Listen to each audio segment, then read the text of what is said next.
Hi everyone, I'm Mike Gorin. Welcome back to our second bonus episode of Xenogears, where we go over how to max out on the 78 remaining items you can't max out on via the Kernel Menu glitch, as well as anything else I missed on during my perfect playthrough. There's a ton of ground to cover, so let's get started. Starting off with a bang here in the opening rooms, be sure to jump and grab the spider web here in this tiny room. It'll be invaluable for a side quest later on, so we won't mark it off the list at this point in time. From the starting house, head northeast into the tavern near where Dan's at, and talk to this guy here in the corner. Select drinking won't solve anything, and after some drunken purple prose, he'll give you the unique Mermaid tier.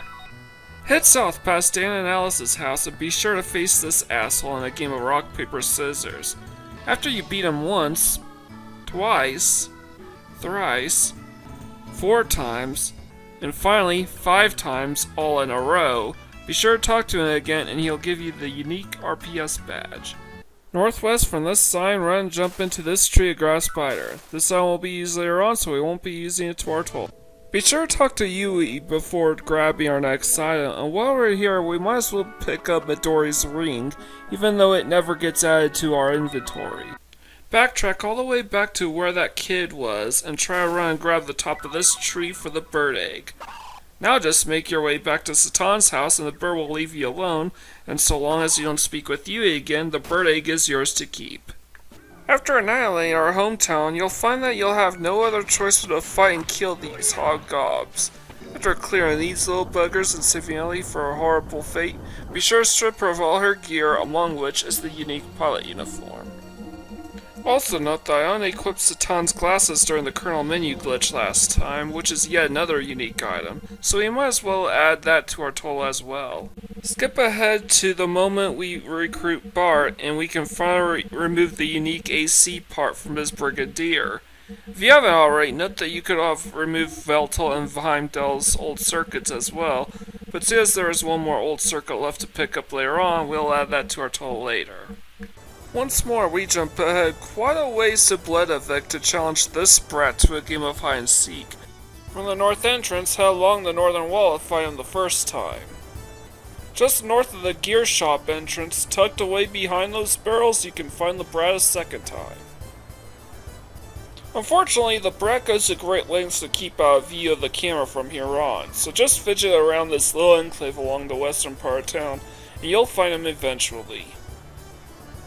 Finally, from the southern entrance, you can find the brat tucked away at this little corner to the east. Talk to him twice, and he'll finally concede and grant you the unique HNS badge.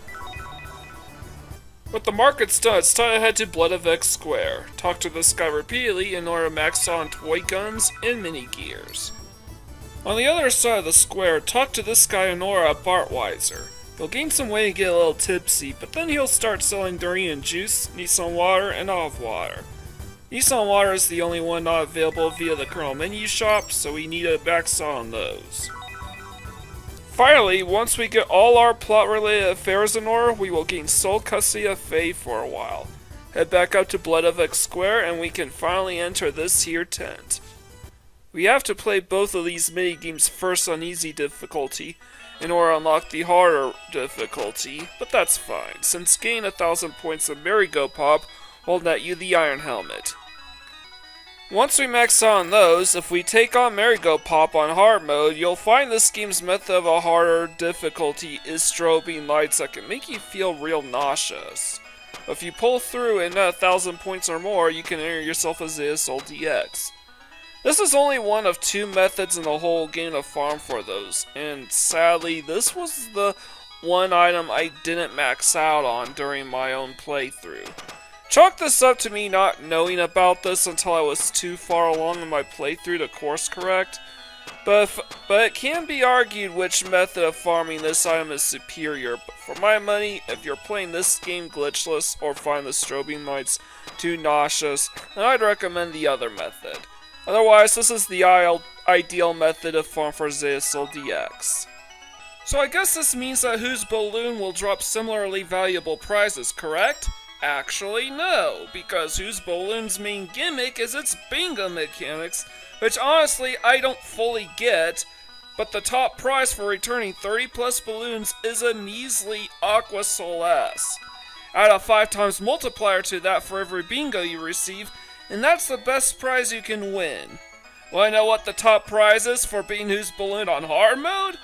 Zetasol DX is R1 via Mermaid hard mode, so it's gotta be a Panalphasol, right? Wrong! It's a fizzy Mensol. Once again, add a 5 times multiplier to it, and that's the equivalent to the Zetasol DX from Mermaid. Fuck this game. Anyways, after we successfully rescue Margie, we can touch Chu-Chu, then offer her the spire we found back on the mountain path. She'll give you an ether veiler for your troubles, which is the first of 3 in the entire game. This next section doesn't really have anything relevant in regards to perfection, but I simply want to see if beating the mysterious red gear is even possible via the Kernel Menu glitch. It is. However, Bart's equipment setup is entirely useless here, since you can't evade the red gear's Kishin attacks. This means the only relevant pieces of equipment that can actually be of any use to you is the Sonic G-Whip and as many GNRS 50s as you can spare on his Brigadier. However, only the Sonic G-Whip is really all that mandatory, since you need to break his ether machine just to stand even a remote chance at beating him. Whether or not you actually succeed at breaking his ether machine during your first couple turns will ultimately determine if you'll even be able to win this fight. Just keep on delivering weak attacks on him until you're successful at breaking his ether machine. If you're successful, the red gear will be stuck spamming Kishin on you for about 1,000 per turn. Once you successfully break his ether machine, it's time to booster. Booster basically grants your gear the haste status, but at the expense of your fuel. Because of this, you can't booster too early, or you risk running out of fuel before you get a chance to beat him. But put it off too late and he'll wreck you. Kishin may deal about 1,000 per turn now, but once you're in the yellow, Kishin will immediately deal max damage and insta-kill you right then and there. Admittedly, this is where those GNRS 50s would have came in handy. But I didn't know that dodging the red gear's physical attacks was impossible at the time recording this. The fact that I was still able to win this fight in spite of my ignorance is a testament on just how difficult, yet doable, beating this guy actually is. He's one of those bosses that you're not supposed to be able to defeat, and unlike, say, Alpha Veltal in Disc 2, doesn't really provide you with any rewards for beating him. Why? Because unlike with Alpha Veltal, which you can beat provided you actually have the equipment on the ready to take him down, you're not supposed to have any of the best crap available to help take him down. The Sonic G-Whip is supposed to be Bart's gear's ultimate weapon, which means breaking his ether machine at this point in the game isn't supposed to be even possible. Much less having 26,000 HP and 8,000 fuel. And all of that is mandatory if you wish to stand even a remote chance at beating this guy. He has close to 100,000 in HP and deals 1,000 per turn, and he'll go for the kill as soon as you're in the yellow. You average about 2,000 per turn yourself without boosters, so do the math. This is why breaking his ether machine before boostering is absolutely mandatory. If you don't do this, you'll run out of fuel and won't be able to defeat him. Or if you choose not to booster, and he'll kick your ass long before you deal enough damage to take him down. If I were to make a list of the 5 toughest bosses in Xenogears, this guy would rank right alongside the 4 that make up the Disc 2 gauntlet in terms of difficulty. It's made even worse by the fact that you don't have Yggdrasil charge, and your access to stronger death blows is greatly limited. Which means you're greatly limited in terms of what kind of strategies you can use. What you see here is pretty much all you can do, and honestly, the fact that the strategy is extremely straightforward and only requires the Sonic G-Whip, the best frames, and 8,000 fuel, is the only reason why I don't consider the red gear to be as difficult as the Disc 2 gauntlet. With those 4 bosses, even if you're fully prepared and do everything right, you can still lose. At least here, all you really need are the best frames, 8,000 fuel, and the Sonic G-Whip to break his ether machine. Once you do that, you can booster, and the rest of the fight becomes pretty much a battle of attrition. Is it worth it? Well, outside of bragging rights, the answer is a resounding no. Unlike Alpha Veltal, this guy doesn't drop anything at all. You fight him right after a long series of cutscenes and boss spells, including a couple of forced encounters if you're unlucky. And your big reward for beating him is nothing more than 1 experience point. I repeat, just 1 experience point.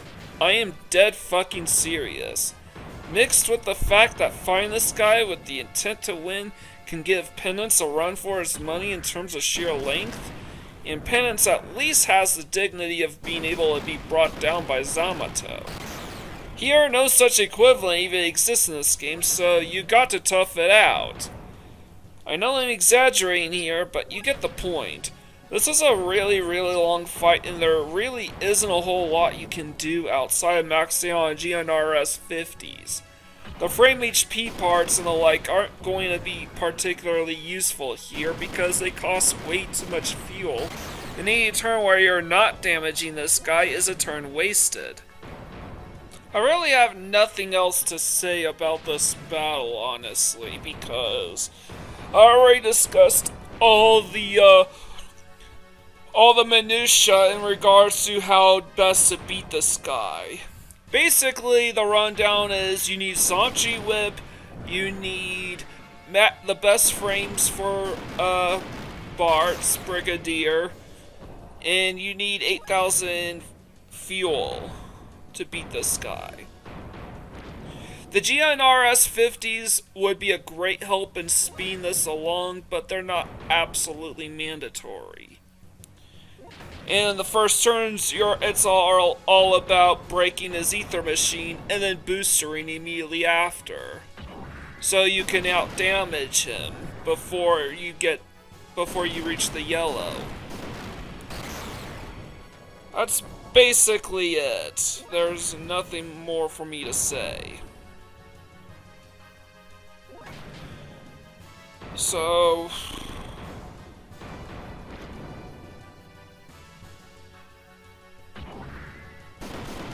what should I say, honestly?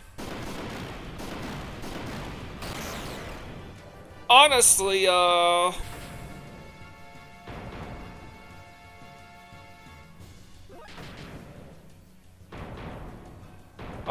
apparently, oh, I got it. Apparently this guy is a super boss in Xenosaga Episode 3. I didn't know that. But it's interesting to note. Just an interesting trivia. I never played any of the Xenosaga games, so all I'm hearing from this is nothing but hearsay. Jeez, I'm running low on fuel. I gotta. Hopefully this battle ends soon. Well, I know. This is already recorded, so I know this battle is coming to an end real soon. Could this be it? Nope. Maybe one more turn. Nope, this is it. Here it is. Just as we're about to run out of fuel too. That was a close one. Just 1 experience point. With the red gear beaten, it's time to jump ahead a bit. Talk to this guy with the dog and he'll give you the unique dog food item. Examine this damage sweeper here for the sewer keys. While this key item is mandatory for plot progression, it's pretty hard to tell where exactly to find it. The Nortune sewers are notoriously one of the game's most infamous dungeons due to how easy it is to get lost in here, so it's worth pointing out where to find it. This chest here contains the Night Helm, a unique piece of equipment. Check the map for its location. Finally, when we reach the sewer treatment plant, we can grab the mandatory Bell Amulet, and with a little bit of careful platforming, we can reach the second of 3 ether veilers in the game. After winning the Rock'em Sock'em Robots tournament, we are granted an audience with Emperor Sigmund. After making a big scene, Rico hides away in his late mother's room. Examine the dresser for a bit for the unique momentum chain. Finally, re-enter Kaiser Sigmund's throne room and open this chest here for the unique night mail. After regaining your freedom, you have a chance to run into Big Joe from the tournament. Let him scam you at 5,000 gil by paying him, and then examining the back of the alleyway. This will eventually come into play later on in the story, so don't sweat it. Once you infiltrate the Nortune gear hangar, you need to pick up the unique master key. This pickup is mandatory, but we might as well add it to the total. Check the alleyway where Big Joe scammed you, and you will be able to pick up the M-Disc. While there's a second one you can grab later in the game, it's impossible to hold on to two of them at the same time. So we're adding it to the total right now. Skip ahead all the way to the Thames, and at the supply entrance you can challenge this kid to a game of cards. Defeat him and you'll receive the unique super goggles. You can challenge this man up in the beer hall to a game of cards as well, and beating him there will net you the unique premier shoes. After beating both NPCs in a game of cards, you can now challenge Queenie back in the armor ground where you started. Her first prize is always a Deathblower 1, which we already maxed on via Kernel Menu, but her subsequent prizes can either be an Aquasol S, Rosasol, Rosasol S, Zetasol, Zetasol DX, or Fizzy Mensol. This is the only other way to farm for Zetasol DX and frankly isn't worth the hassle. Queen is insanely difficult to beat and there's no way to guarantee that she hands over the items. Additionally, while I've heard that Panalphasol can also be farmed here, I've actually spent hours manipulating her prizes, and I can safely say that unless there's something I'm missing, there is no way to farm for them at any point. The only items she'll ever drop after the first match will always be either an Aquasol S, Rosasol, Rosasol S, Zetasol, Zetasol DX, or Fizzy Mensol. Nothing else. So that's one rumor debunked, so good to know. After reuniting with the rest of our party, we can now challenge Big Joe up on the Yggdrasil deck to a game of cards as well. Defeating this weirdo will net you the unique long dark coat. After dropping Faye off at Ethos HQ, we can chase Billy down to the orphanage to try and recruit him. But first we should go collect a couple of unique items from this place. First up, we need to lead all 3 chickens here into this little pen, and we'll be rewarded with the unique tag badge. Who thought after the RPS badge that these would get easier and easier to win, but I digress. We can begin a second side quest involving the 3 books, but do note that both Book 1 and 2 can be farmed later in the game, with the former being available via Kernel Menu glitch as well. The prizes for exchanging all 3 books are prizes one can easily max out on via Kernel Menu anyways, so really the only reason to collect them is for collection's sake. The only book that's exclusive is Book 3. To get it, you need to first talk to Billy, who will turn down your offer to assist him in his duties. Satan will arbitrarily leave your party, opening the window for Rico to rejoin. This will allow both Book 2 and Book 3 to be obtained, though at the cost of the Bell Amulet. Honestly, this is a fair exchange since we're giving this kid closure, and the Bell Amulet is mandatory while Book 3 isn't. Now that we have all 3 books and the tag badge, it's time to make some progress with the story. The only item of note at the Ethos transport ship is the mandatory cabin key. But in addition, I should also note Billy's unique starting equipment, which is the Holy Habit. So, 2 for 1. Jump ahead to the Zeboim ruins and we can open ourselves the first of 4 Panalphasols in the game. Jump ahead partway up the Climb Up Babel Tower and we can finally get the 4th and final old circuit, adding that to our completionist total. Making our way to Shavat, and at the end of the narrow spire southwest of the statue, we can find the Dawn Rock. As far as I know, this is the only item in the game that can be found in one of these mini-maps, so okay. To get the Dusk Rock, you need to take the small platform to a lower level and examine the little dolly here to obtain it.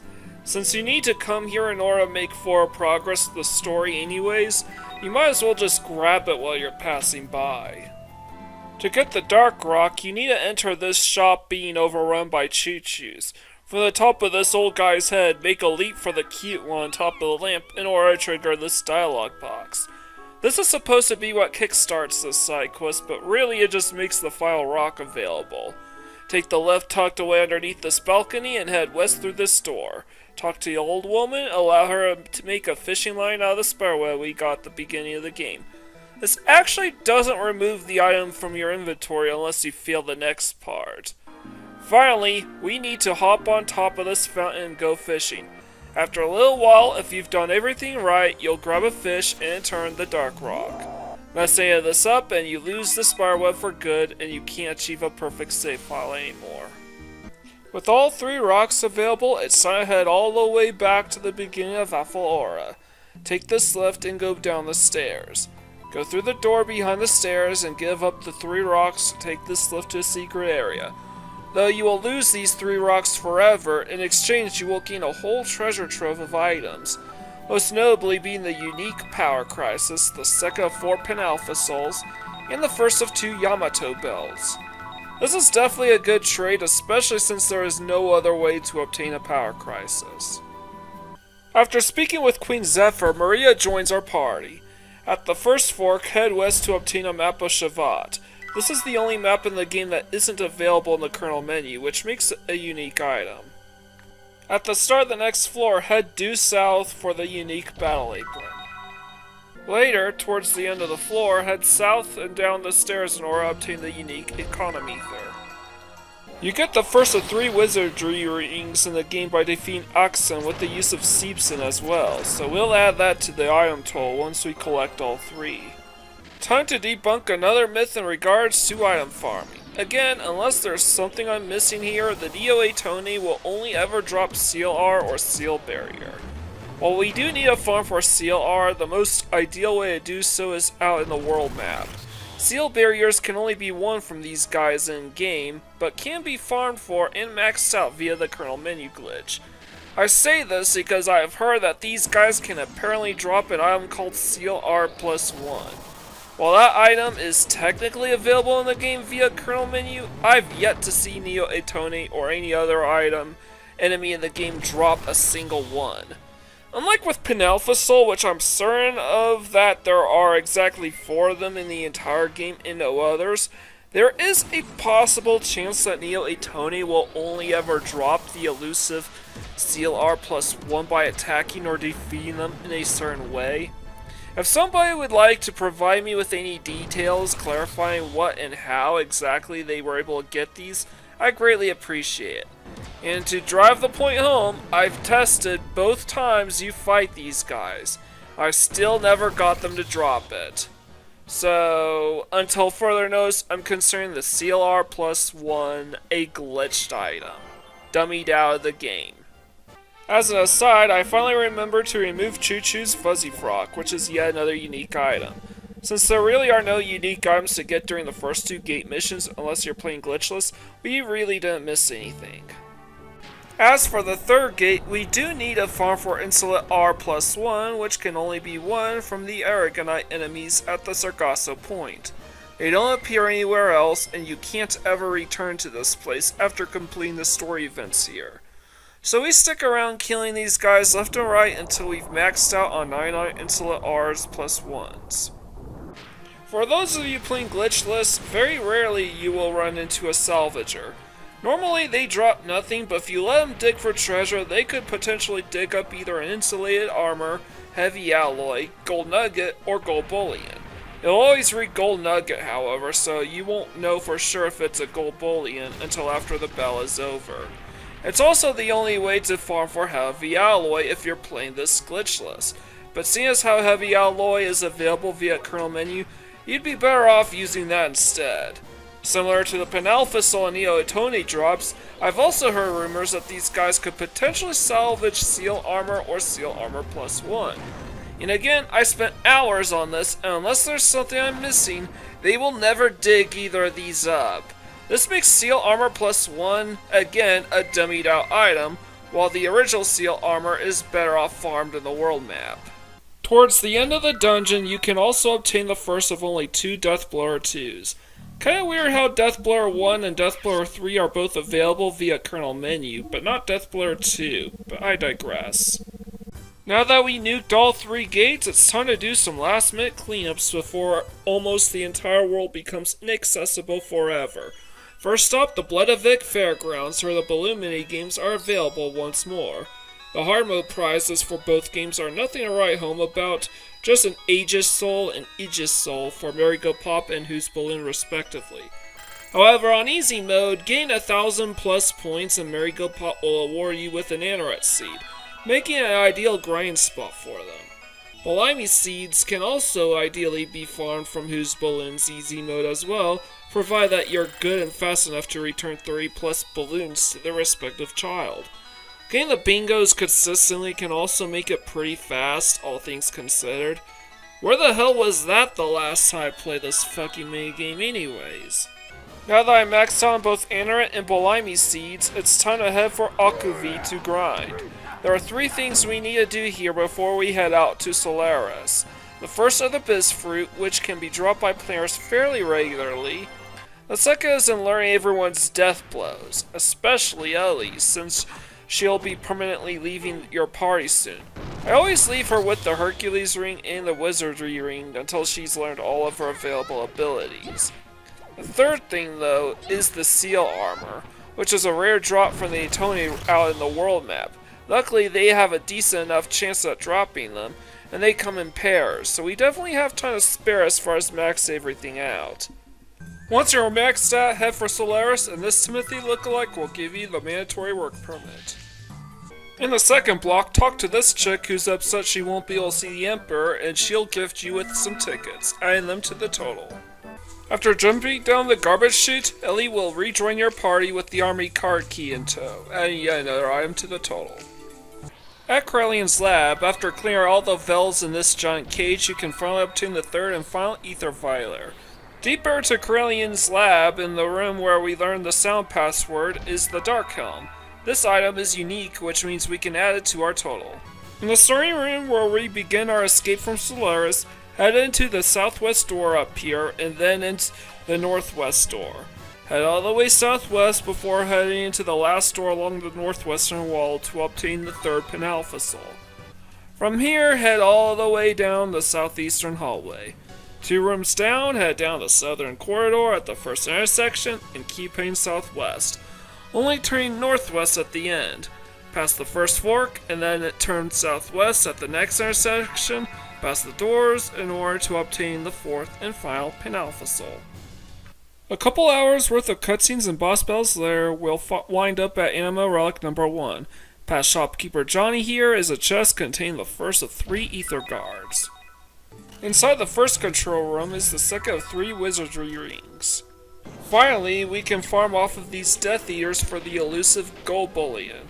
This is the only way to farm for these in Disc 2, and if nothing else, use this as a means to justify grinding your way up until level 99. Make sure Ellie learns all of her abilities here because she will soon leave your party. After you defeat the G elements, they will drop the unique Kishin sword for you to add to your inventory. Worth noting that between characters and gears, this is the only in-game weapon in the entire game that cannot be found anywhere via the Kernel Menu glitch. Down this pit in Anima Relic number 2 is the second of 3 Ether Guards. Down this hall, open the first chest from the south to obtain the unique Rose Tabard. After solving all the puzzles, head directly south to obtain the unique Beastly Robe. Goes without saying that if you haven't already, remove all of Ellie and Vierge's equipment, because once we take on the next boss, she will permanently leave your party and will take whatever she has on her with her. Defeat Hammer with a screwdriver before he goes boom, and he will drop the unique and highly valuable Trader card. So valuable, in fact, that we won't be able to add it to our total until we've officially 100%ed the entire game. Skip through the Disc 2 Gauntlet and the Zohar sequences until we regain full and definite control over our characters and talk to this sus-looking person looking at a scammy of 20,000 gil. Take the left up to the former Chu-Chu shop and search around for several items, including the unique Vivid Turban, the second and final Yamato belt, and the third and final Wizardry ring, adding all 3 items to our total. Finally, talk to Kana and challenge her to a game of cards. Beating her the first time will net you the Emmer Jr. doll. Defeat her 4 more times all in a row after this, for a total of 5 times, and she'll then fork over the Ellie Jr. doll, allowing you to add both unique items to our total. Once we fully clear out the treasures of the Crash Shavat, it's time to head east to pay Tara a visit back at his house. He'll fork over the unique manly mantle as well as a goddess robe for those of you who are playing this game glitchless. With the trait card equipped on Fae, wander around the forest areas around this region for a bit and grind off the following enemies. Sluggers for speed shoes, Rippers for muscle belts, Bell Mages for eyeballs, and Tusks for ivory. Very likely you're going to max on speed shoes and eyeballs long before you max on ivory or muscle belts.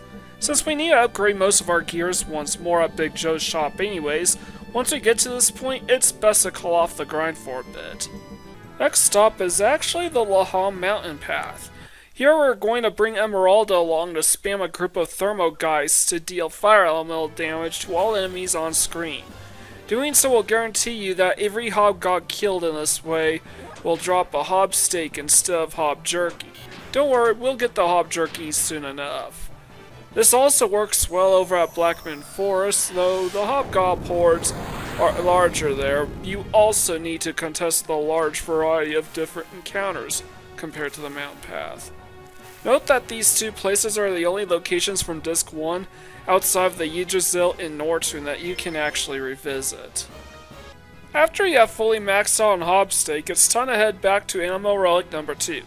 Note that you can also revisit Animal Relic number 1 if you still need to farm for Gold Bullion. It's over on the southeastern corner of the world map opposite Animal Relic number 2. Here, I'd recommend that you bring Billy and Maria along, especially since Maria can nuke all those croaker tribes in one blow, and Billy can help out with the Tusk as well, especially given that they're much tougher here than in the woods. Just be sure to hover around Shopkeeper Joe here in case you need a refuel for your gears. You're gonna need it. This location is ideal for farming ivory off the Tusks, who now appear in pairs, and the scales off the croaker tribes, who appear in 6s. By the time you've fully maxed out on scales, you should be pretty close to maxing out on ivory, if you're not there already. Either way, it's time to head back to Akuvi to pay this lighthouse a visit. From the entrance, head south and then east along this road until you come across the second and final Death Blow 2, finally adding this item into our total. Head north up this road, then turn east a bit along the northern buildings until fate suggests that we step out of our gears. Inside the northern building, we can fine-tune everybody's gears that really needed it, and we can farm the following items from these 4 randomized chests. UFO photos, spiders, hot meat, book 2, spider web, and finally hob jerky, adding all 6 of these items to our total. After maxing out on all 6 of these items, and Emeralda undergoes a sudden growth spurt, it's time to head north over to Doomman Isle. This is probably the single best location in the entire game to grind every single one of your party members, all the way up until level 99, but more importantly, you need to grind off of these here dragons. 1 in 5 of them are going to drop the item that we absolutely need to farm, that being the Kaiser Helm. This is the only one of the dragon drops that for some reason is not available anywhere in the Kernel Menu. But once we max on Kaiser Helms, we can add the item to our total. After selling off all our excess eyeballs and speed shoes, it's time to finish off our grind out in the overworld map. And on back to the forest near Tara's house and run around a big circle and grind off the following enemies. Bell Amulet for eyeballs, Tusk for ivory, Rippers for muscle belts, and finally Sluggers for speed shoes. After a while, you'll finally would have maxed on all 4 of these items, adding them to the total. Once all that's done and everybody's level 99, it's time to head back north. This time, our next stop is Nortune. Pretty much the only thing to do here is to exchange some of our items for money if we wanted, but we are already maxed on gil and items, so there's no point. The only other reason for us to come here is to farm at the Battle Arena. Theoretically, we could have done this before entering Solaris, but because Xenogears is a vastly superior gear to both Veltal models, I decided to put off doing this until now. The game caps the current and total BP values at 30,000 apiece, so you're going to have to max everything out 3 times if you want to get everything. Or even more so if you didn't get the seeds back in Disc 1, and or you never bought the Blimey fruit from the Kernel Menu. After you've won enough battles, you can start by maxing out on the Anorette fruit under normal prizes. Once we're at 99 Anorette fruit, we can check out the rare items and grab one of each of the following: the Faye Jr. doll, the Billy Jr. doll, and the third and final Ether Guard, adding all 4 of these items to the total. While the M-Disc is also available here as a rare prize, if you already got one from Big Joe's scam back in Disc 1, it's impossible to obtain. You can only obtain 1 M-Disc per save file, and the exchange girl will never hand you a second M-Disc to add to your inventory. So, yeah, sucks. The final thing to note is that there's a little dog near where Nortune's A block once was. You can speak with it and hand it the dog food that you bought all the way back in Disc 1 if you want. While it provides the dog with some closure as it vanishes from the overworld map forever, you also get absolutely nothing out of it. So, really there's no point in giving up an item slot in your inventory solely for a good deed. Sorry Pooch, guess you gotta go hungry. Sucks. We now have only 2 more items left to farm and 1 more place to visit. It's time to take the battle to Dusk itself, so head on west over there and dock the Yggdrasil there. Remove Faye's trader card, then head on down to the puzzle floor. In the hallways you can run into these power seraphs. They have both items that we need to farm off of, and the common drop is only available without the trader card. Defeating him will give you the common Angel RS, or the rare Anti-Angel system. Once we've maxed on the Angel RS, re-equip the trader card back on Faye so we can then max on Anti-Angel systems, adding both to our total. Now that we've maxed on every single item in the game, remove Faye's trader card so we can finally add it to our total. And here's what a perfect item inventory should look like. 99s for most of the non-key items, with Panalphasol being the lone exception. There are only 4 of them. As for the key items themselves, the only ones available in-game that you shouldn't have are the Dawn, Dusk, and Dark Rocks from Shavat, and the Bell Amulet if you decide to trade it in for Book 3. The only key items you should be at 99 copies of are the UFO photos, Books 1 and 2, Spiderweb, and the Kislev and Merkava maps if you've made use of the Kernel Menu glitch. Everything else should be at 1 apiece save for Panalphasol, which instead caps off at 4. And for the record, Merkava map is added into your inventory the first time you enter Dusk, so no worries. This is the end result of my second playthrough via emulation. Where I went wrong was I accidentally missed out on Zetasol DX. I exchanged books 1, 2, and 3 for prizes that were otherwise redundant thanks to the Kernel Menu, and I gave the old Chu-Chu and Shavat my badges. At least there we got a feel-good cutscene reminiscing on how proud he must have been to add the whole set to his collection.